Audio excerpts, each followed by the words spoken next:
Are there too many fucking superhero movies? Many people, myself included, are starting to ask that question considering one gets released more frequently than Robert Downey Jr. has been released from prison. With Marvel consistently churning out reliably decent movies whilst nailing DC's dick to a tree, it's safe to say that you can entrust Marvel Studios to at least look after your nostalgia and meet your expectations. Don't interpret that as me saying that it's guaranteed for every Marvel movie to at least do that, but their resume speaks for itself. However, if they ever make a bad one, I'll be fucking there armed with only a strap-on made of kryptonite and buckets of can-do attitude.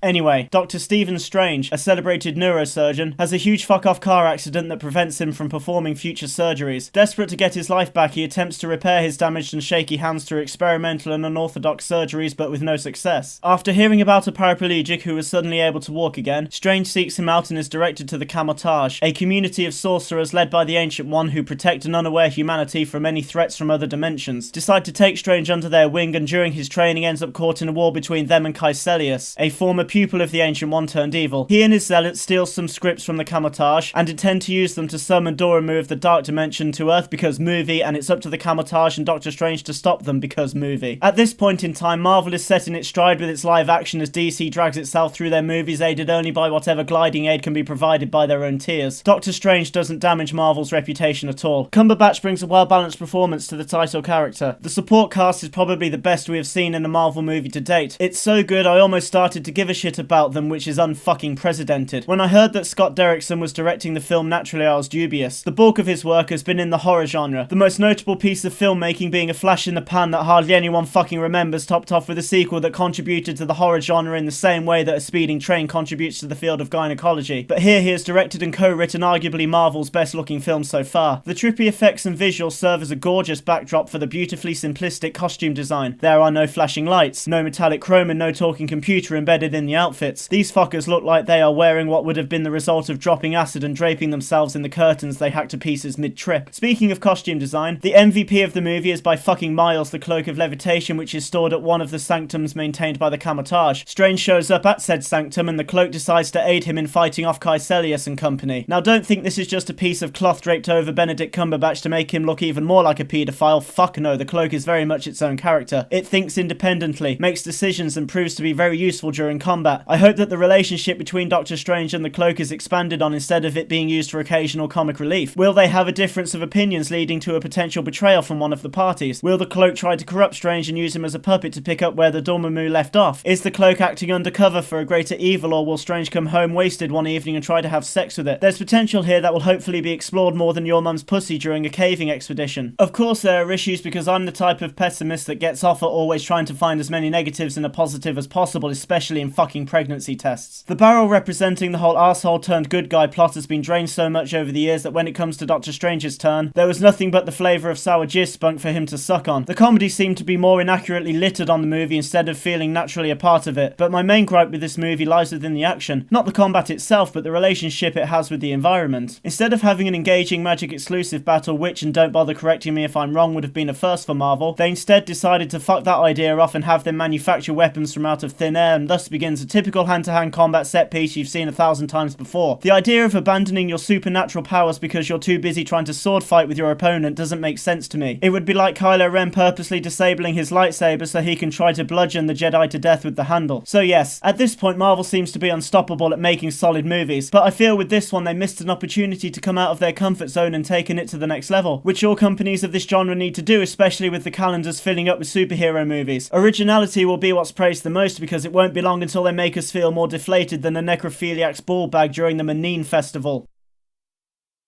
Look it up.